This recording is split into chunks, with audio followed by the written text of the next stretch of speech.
ബിസ്മില്ലാഹിർ റഹ്മാനിർ റഹീം. അൽഹംദുലില്ലാഹി റബ്ബിൽ ആലമീൻ. അല്ലാഹുമ്മ സ്വല്ലി അലാ മുഹമ്മദിൻ വഅലാ ആലി മുഹമ്മദ്. സമാദരണീയരായ നേതാക്കന്മാരെ, പണ്ഡിതന്മാരെ,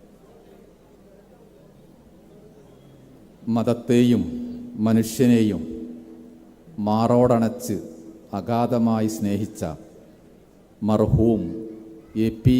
അസ്ലം സാഹിബിൻ്റെ വൈജ്ഞാനിക ജീവകാരുണ്യ പ്രവർത്തനങ്ങൾ അടയാളപ്പെടുത്തുവാനും അനുസ്മരിക്കുവാനും സമൂഹത്തിന് അത് പ്രചോദനമായി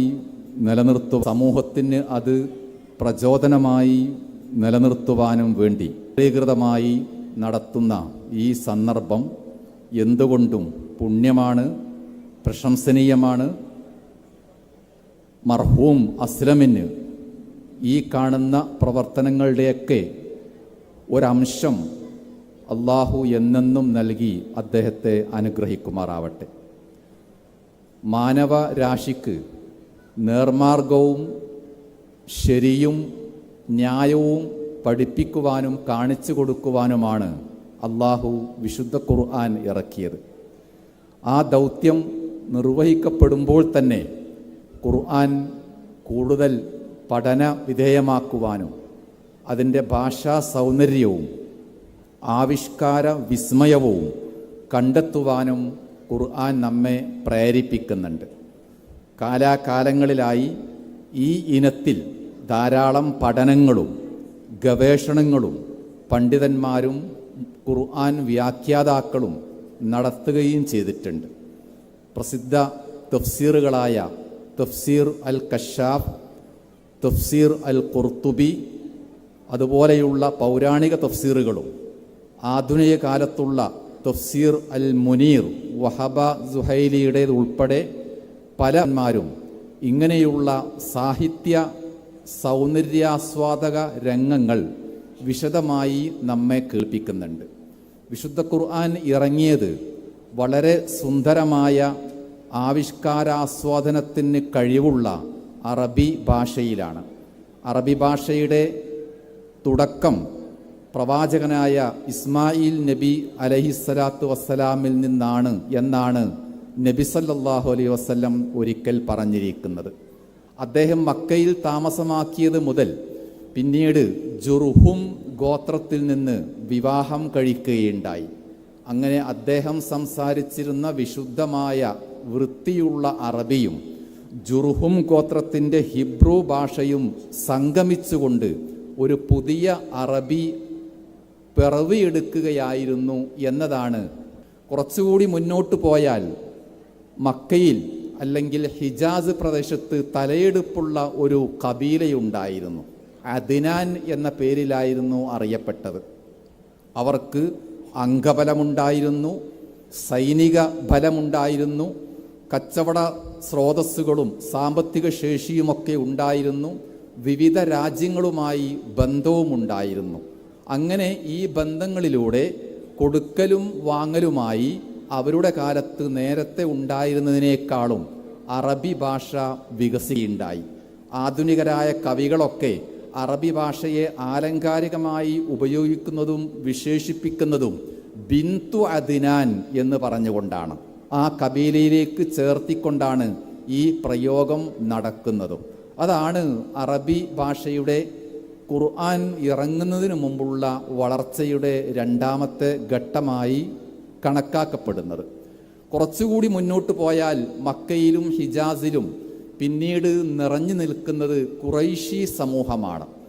തറവാടിത്തവും ആഭിജാത്യവും നേരത്തെ പറഞ്ഞ സാമ്പത്തികമായ മികവും മറ്റു രാജ്യങ്ങളും സമൂഹങ്ങളുമായുമുള്ള വൈദേശിക ബന്ധവുമെല്ലാം അടക്കം ഖുറൈശ്. അതാണ് വളർച്ചയുടെ മൂന്നാമത്തെ പ്രധാനപ്പെട്ട ഘട്ടം. ഇവിടെയാണ് വിശുദ്ധ ഖുർആൻ ഇറങ്ങുന്നത്. എല്ലാ അർത്ഥത്തിലും വ്യാകരണാലങ്കാരികമായി ശൈലികളിൽ അപഗ്രഥന സ്വഭാവത്തിൽ ശില്പഭദ്രതയിൽ ഇവയിലെല്ലാം ഭാഷ മികച്ചു നിൽക്കുന്ന സന്ദർഭത്തിലാണ് അതിൻ്റെ പൂർത്തീകരണം. അൽനാഹു ഖുർആനൻ അറബിയൻ ലഅല്ലക്കും തഅഖിലൂൻ, ചിന്തിക്കുവാനും കൂടുതൽ മനനം നടത്തുവാനും പര്യാപ്തമാകുന്ന രൂപത്തിൽ ഖുർആൻ നാം നിങ്ങൾക്ക് നൽകിയിരിക്കുന്നു, അല്ലെങ്കിൽ ഖുർആൻ എളുപ്പമാക്കിയിരിക്കുന്നു തുടങ്ങിയുള്ള സന്ദർഭങ്ങളും അതാണ് സൂചിപ്പിക്കുന്നത്. ഈ ഒരു തലത്തിൽ നിന്നുകൊണ്ടാണ് ഖുർആൻ്റെ ഭാഷാപരമായ ആസ്വാദനം എങ്ങനെയെല്ലാം സാധിക്കും എന്ന് നമ്മൾ ചുരുങ്ങിയ സമയം കൊണ്ട് അന്വേഷിക്കുകയും ചെയ്യുന്നത്. ഈ ഭാഷ 2-3 തലങ്ങളിൽ നമുക്ക് സംഗ്രഹിച്ച് പറയാം. ഒന്ന്, അതിൻ്റെ സന്ദർഭോചിത പദവിന്യാസം. ഏത് ഭാഷയിലെയും സാഹിത്യം മികച്ചതായി നിൽക്കുന്നത്, ജ്വലിച്ചു നിൽക്കുന്നത് സന്ദർഭത്തിനനുസരിച്ച് പദങ്ങളെ തെരഞ്ഞെടുത്ത് അതിലൂടെ ആശയത്തെ ആവിഷ്കരിക്കുമ്പോഴാണ്. അതിൽ എപ്പോഴും എന്നും മുൻപന്തിയിൽ നിൽക്കുന്നത് ഖുർആനാകുന്നു, ഖുർആൻ മാത്രമാകുന്നു എന്ന് നമുക്ക് കട്ടായം പറയാൻ പറ്റും. ഏതാനും ഉദാഹരണങ്ങൾ നമുക്ക് നാവിൻ തുമ്പിലുള്ള ആയത്തുകളിലൂടെ കേൾക്കുകയും ചെയ്യാം. അൽ മുദ്ദസിർ എന്ന അധ്യായം, അവിടെ അവസാന ഭാഗത്ത് സത്യനിഷേധികളുടെ പിന്മാറ്റവും പിന്നോക്കം ഓടിപ്പോകുന്ന അവസ്ഥയും പറയുന്നുണ്ട്. ഫമാലഹും അനിത്തദ്കിറത്തി മുഅ്രിളീൻ. പിന്നീട് പറയുന്നത് കഅന്നഹും ഹുമുറുൻ മുസ്തൻഫിറ ഫറത്ത് മിൻ ഖസ്വറ. സത്യത്തിൽ നിന്നും ഓടിയൊളിക്കുന്ന ആളുകൾ സിംഹത്തെ കണ്ട് ഭയന്ന് ഓടുന്ന കഴുതക്കുട്ടികളെ പോലെയുണ്ട് എന്നാണ് പറയുന്നത്. ഒരു സിംഹം വാ പിളർത്തി നിൽക്കുന്ന രംഗം, നിസ്സഹായരായി അതിൻ്റെ വായയിൽ ഇപ്പോൾ വീഴും എന്ന് പേടിച്ച് നിൽക്കുന്ന, വിറച്ചു നിൽക്കുന്ന കഴുതക്കൂട്ടം. അതിനേക്കാളും മനോഹരമായി ആ സന്ദർഭത്തെ അടയാളപ്പെടുത്താൻ വാക്കില്ല. അറബി ഭാഷയിൽ സിംഹത്തിന് പറയുന്ന വളരെ പോപ്പുലറായ പേര് നമുക്കൊക്കെ അറിയാം, അസദുൻ എന്നതാണ്. എന്നാൽ എല്ലാവർക്കും മനസ്സിലായിക്കോട്ടെ എന്ന കാരണത്താൽ അസദ് എന്ന വാക്ക് അവിടെ നമ്മൾ റീപ്ലേസ് ചെയ്യാൻ ഫറത്ത് മിൻ അസദ് എന്ന് പറഞ്ഞാൽ ആ ആയത്തിൻ്റെ ആകെ ഗൗരവം പോയി. അപ്പോൾ കസ്വറ എന്ന വാക്കിൻ്റെ ഗാംഭീര്യവും അത് പ്രതിധ്വനിപ്പിക്കുന്ന ആശയത്തിൻ്റെ വൈപുല്യവും ഒന്ന് വേറെ തന്നെയാണ്. കസ്വറ എന്ന സ്ഥാനത്ത് 200-ൽ അധികം പദങ്ങൾ സിംഹത്തിനുണ്ടെങ്കിലും ഒന്നുപോലും യോജിക്കുകയില്ല എന്നതാണ് സന്ദർഭോചിത പദവിന്യാസം എന്നതിൻ്റെ ഏറ്റവും നല്ല മാസ്മരിക ഘടകമായിട്ട് ഖുർആൻ എടുത്തു കാണിക്കുന്നത്. ഇബ്രാഹിം നബി അലൈഹിസ്സലാത്തു വസ്സലാമിൻ്റെ കഥ പറയുമ്പോൾ മലക്കുകൾ വന്നത് നമ്മൾ കേട്ടിട്ടുണ്ട്. അതിഥികളായ മലക്കുകളെ സ്വീകരിക്കാൻ വേണ്ടി അദ്ദേഹം എന്ത് ചെയ്തു എന്നും ഖുർആൻ പറയുന്നുണ്ട്. അവിടെ ഉപയോഗിച്ചിരിക്കുന്ന വാക്ക് ഫറാഗ ഇലാ അഹ്ലിഹി ഫജാഅ ബിഇജ്ലിൻ സമീൻ എന്നാണ്. നല്ല ഒരു ആട്ടിൻകുട്ടിയെ പൊരിച്ചു കൊണ്ടുവന്നു. ആ പോക്ക് എങ്ങനെയാണ്? മലയാളത്തിൽ പറയുമ്പോൾ അദ്ദേഹം ഒളിച്ചുപോയി അല്ലെങ്കിൽ പോയി എന്നൊക്കെ പറയാനേ സാധിക്കുകയുള്ളൂ. അത് ഭാഷയുടെ പരിമിതിയാണ്. യഥാർത്ഥത്തിൽ അതിഥികളായ ആളുകളുടെ ഒന്നും കാണാതെ, അവരോടൊരു ബഹുമാനവും കുറഞ്ഞു പോവാതെ, എന്നാൽ അവരെ നന്നായിട്ട് വിരുന്നൂട്ടാനുള്ള ഒരു പോക്കാണ് ഈ റാഗ എന്ന വാക്കിന് അതിൻ്റെ അലങ്കാരമായി ഖുർആൻ വ്യാഖ്യാതാക്കൾ കാണുകയും ചെയ്യുന്നത്. അവിടെ ദഹബ, അസ്റ തുടങ്ങിയ ഒട്ടനവധി വാക്കുകൾ അർത്ഥസമാനതയുണ്ടെങ്കിലും റാഗയോളം അർത്ഥ സൗന്ദര്യം ഇല്ല എന്നതാണ് അവിടെയും ഈ പറഞ്ഞ പദവിന്യാസം വളരെ കൃത്യമാണ് എന്ന് അറിയിക്കാൻ കാരണം. അസ്മഇ എന്ന ഒരു ഭാഷാ പണ്ഡിതനുണ്ടായിരുന്നു. അദ്ദേഹം ഖുർആനിൻ്റെ ഈ ആശയവിസ്മയം തീർക്കുന്ന പല കാര്യങ്ങളും രേഖപ്പെടുത്തിയിട്ടുണ്ട്. ഒരിക്കൽ തഅലബ് എന്ന ഒരു ഗോത്രത്തിലൂടെ നടന്നു പോകുമ്പോൾ അയാളുടെ നാവിൻ തുമ്പത്ത് ഒരായത്ത് മനപ്പാടം ഓർത്തുകൊണ്ട് പാരായണം ചെയ്തുകൊണ്ട് പോവുകയാണ്. വസ്സാരിക്കു വസ്സാരിക്കത്തു ഫഖ്തഉ ഐദിയഹുമ ജസാഅൻ ബിമാ കസബ നക്കാലൻ മിനല്ലാഹ്. പിന്നെ അദ്ദേഹം പറഞ്ഞത് വല്ലാഹു ഗഫൂറുർ റഹീം എന്നാണ്. അത് ഉടനെ ആ വഴിക്കുള്ള ഒരു സ്ത്രീ കേട്ടു. അവൾ പറഞ്ഞു നിങ്ങൾക്ക് തെറ്റിയിട്ടുണ്ട് എന്ന്. അവിടെ വല്ലാഹു അസീസുൻ ഹക്കീം എന്നല്ല വേണ്ടത് എന്ന് ചോദിച്ചു.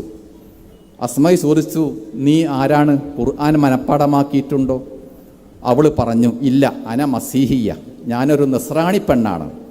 പക്ഷെ നിങ്ങൾ പറഞ്ഞ ആ സ്ഥലത്ത് ഗഫൂറുൻ റഹീം എന്നത് സാന്ദർഭികമായി ചേരുകയില്ല. അള്ളാഹുവിൻ്റെ പ്രതാപവും അള്ളാഹുവിൻ്റെ സർവാധിപത്യവും പറയുന്ന ആ സന്ദർഭത്തിൽ അവൻ്റെ ഹിക്മത്തും ഇസ്സത്തുമാണ് പ്രധാനം എന്ന് പറഞ്ഞുകൊണ്ട് പിന്നെ അത് ശരിയാണെന്ന് അസ്മയ്ക്ക് ബോധ്യപ്പെടുത്തി തിരുത്തി എന്ന് പറയുന്നുണ്ട്. നമ്മൾ പറയുന്നത് ഖുർആൻ്റെ ഈ ആശയ ഭംഗി മുസ്ലിങ്ങളല്ലാത്ത ആളുകൾക്ക് പോലും അറബിയുടെ തനിമയും പാരമ്പര്യവും ചെറുപ്പം മുതലേ ആസ്വദിച്ചു വന്നിരുന്ന സ്ത്രീകൾക്ക് പോലും ഇത് അവരുടെ മനസ്സിൽ ഒരു കൗതുകമായി നിന്നിരുന്നു എന്ന് അറിയിക്കാനാണ്. അതുപോലെ തന്നെ ഖുർആൻ അർത്ഥം വാക്ക് കേൾക്കുമ്പോൾ തന്നെ ഒരു ഡിക്ഷണറിയും പരതാതെ, പരിഭാഷകൾ നോക്കാതെ ആ വാക്കിൽ നിന്ന് തന്നെ അതിൻ്റെ കൃത്യമായ അർത്ഥകൽപ്പന ഉൾക്കൊള്ളാവുന്ന രൂപത്തിലും വാക്കുകളെ ക്രമീകരിച്ച് ഭംഗിയാക്കിയിട്ടുണ്ട്. അപ്പോൾ ഓരോ വാക്കിനും നക്ഷത്രത്തിളക്കമാണ് അള്ളാഹു നൽകിയിരിക്കുന്നത് എന്ന് പറയാൻ പറ്റും.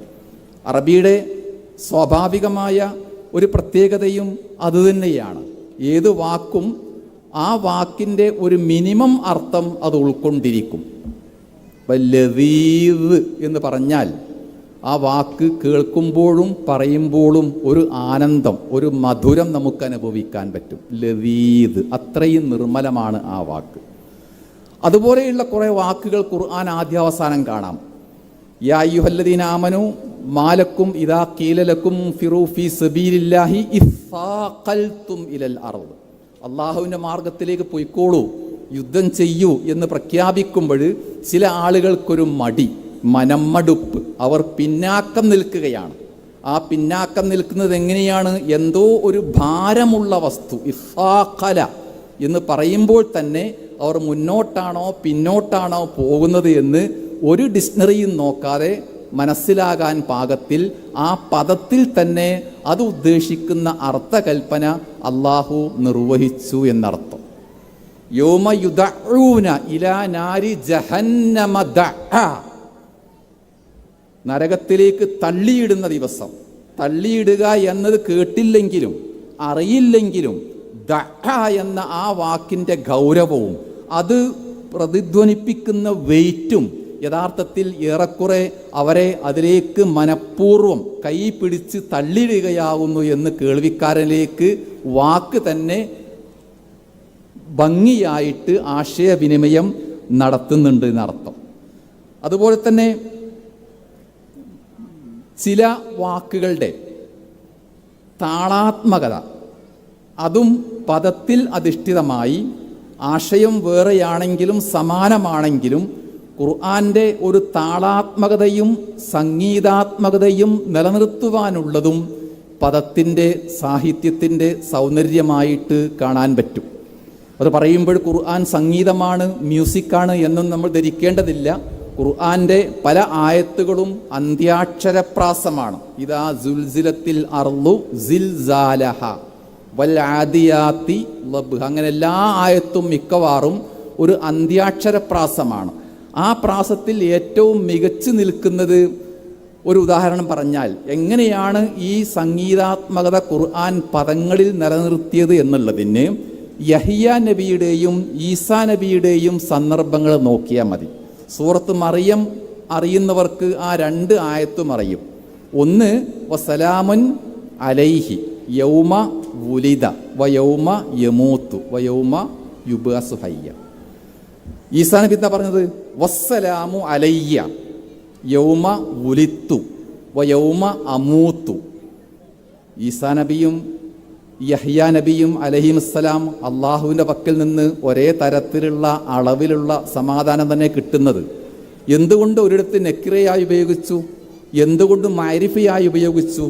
അവിടെ വ്യാകരണശാസ്ത്രത്തേക്കാൾ അതീതം ഈ സംഗീതാത്മകതയാണ്. വുലിദ എന്ന് പറയുന്ന വാക്കിൻ്റെ വെയിറ്റിന് കണക്കായിട്ട് സലാമുൻ എന്ന് പറഞ്ഞു.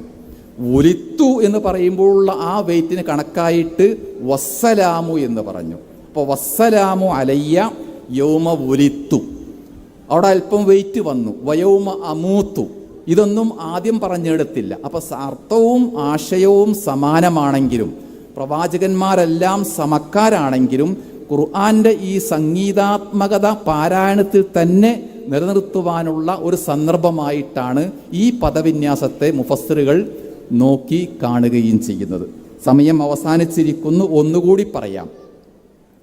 വ്യാകരണത്തിൻ്റെയും അപ്പുറത്തേക്ക് ചില പദമാസ്മരിക പ്രവർത്തികളിലൂടെ നമ്മുടെ ശ്രദ്ധയെ ഖുർആൻ ക്ഷണിക്കുന്നുണ്ട്. ഉദാഹരണം, വാവ് എന്ന അക്ഷരം പഠിക്കുന്ന വിദ്യാർത്ഥികൾക്ക് അതിന് ദൗത്യം അറിയാം. രണ്ട് വാക്കുകളെ ബന്ധിപ്പിക്കാനാണ് സാധാരണ ഗ്രാമറിൽ വാവ് ഉപയോഗിക്കുക. മുഹമ്മദുൻ വ കാസിമുൻ എന്നൊക്കെ പറയുന്നിടത്ത്. പക്ഷേ വ്യാകരണ ശാസ്ത്രത്തിന് പരിചയമില്ലാത്ത ഒരു മേഖലയിലേക്ക് ഈ പദവിന്യാസത്തിൻ്റെ മാസ്മരികത അറിയിക്കുവാൻ വേണ്ടി ഖുർആൻ സ്വീകരിച്ചിരിക്കുന്ന ഒരു പ്രവർത്തനമാണ് വാവു സമാനിയ. അതായത് 8 എന്ന അക്ഷരത്തിൻ്റെ കൂടെ അല്ലെങ്കിൽ എട്ടാമതായി പറയുന്ന വാക്കിൻ്റെ കൂടെ ഒരു വാവ്, ആ വാവ് അവിടെ ഫിറ്റായിരിക്കും, അത് എടുത്തു മാറ്റാൻ പറ്റുകയില്ല. 7ൻ്റെയും 5ൻ്റെയും 4ൻ്റെയും മുമ്പിൽ വാവ് വേണ്ടതാനോ? അത് വല്ലാത്തൊരു മാസ്മരികതയാണ്. അത് ഗ്രാമറിനേക്കാളും വാവുൽ അത്തുഫ് എന്ന് പറയുന്ന വ്യാകരണത്തെക്കാളും അപ്പുറത്താണ് അള്ളാഹു അതിൻ്റെ സൗന്ദര്യം കാണുന്നത്. സയക്കൂലൂന സലാസത്തുൻ റാബിയഹും കൽബുഹും, അവിടെ വാവില്ല. ഹംസത്തുൻ സാദിസുഹും കൽബുഹും, അവിടെയും വാവില്ല. വയക്കൂലൂന സബ്അത്തുൻ, പിന്നെ വസാമിനുഹും, 8ൻ്റെ കൂടെ എന്തുകൊണ്ട് വാവ് ചേർത്തു? അതിൻ്റെ പൂർണ്ണമായ ആശയം ഇപ്പോഴും നമുക്ക് അജ്ഞാതമാണ്. അല്ലാഹു അഅലം. അസാ റബ്ബുഹു ഇൻ തല്ലഖകുന്ന അൻ യുബ്ദിലഹു അസ്വാജൻ ഖൈറൻ മിൻകുന്ന മുസ്ലിമാത്തിൻ മുഅ്മിനാത്തിൻ കാനിതാത്തിൻ തായിബാത്തിൻ ആബിദാത്തിൻ സായിഹാത്തിൻ, ഒന്നും വാവില്ല. കാരണം ഈ പറഞ്ഞതൊക്കെ ഒരു സ്ത്രീക്ക് ഒരേ സമയം സ്വീകരിക്കാം. മുസ്ലിം ആവാം, മുഅ്മിനാവാം, ഒക്കെ ആവാം. പക്ഷെ ഇനി പറയുന്നത് ഒരേ സമയത്ത് ഉണ്ടാവുകയില്ല. സയ്യിബാത്തിൻ വ അബ്കാറ, ഒരു സ്ത്രീ ഇമ്മാ സയ്യിബ് വ ഇമ്മാ ബിക്കർ, ഒന്നുകിൽ കന്യകയായിരിക്കും അല്ലെങ്കിൽ വിധവയായിരിക്കും. അവിടെ വാവ് ഉപയോഗിച്ചു. ഇങ്ങനെ ധാരാളം സ്ഥലങ്ങളിൽ ഈ വാവിൻ്റെ ഒരു മാസ്മരികത എടുത്തറിയിക്കാൻ വേണ്ടി ഖുർആൻ അതും കാണിക്കുന്നുണ്ട്. അപ്പോൾ നമുക്ക് അവസാനിപ്പിക്കാം. ഇങ്ങനെ നീണ്ടു പറഞ്ഞു പോയാൽ എല്ലാം തന്നെ സൂചിപ്പിക്കുന്നത് ഖുർആൻ്റെ പദങ്ങളിലെ ശില്പഭദ്രതയും ആശയത്തിലെ സമ്പന്നതയും പദങ്ങൾ ചേർത്ത് വെക്കുന്നിടത്തുള്ള ഈ വിസ്മയവുമെല്ലാം സൂചിപ്പിക്കുന്നത് ഒരു കാര്യം മാത്രമാണ്. വ ഇന്നഹു ലകിതാബുൻ അസീസ് ലാ യഅ്തീഹിൽ ബാത്തിലു മിൻ ബൈനി യദൈഹി വലാ മിൻ ഖൽഫിഹി തൻസീലും മിൻ ഹകീമിൻ ഹമീദ്. ശുക്രൻ ലക്കും. വസ്സലാമു അലൈക്കും.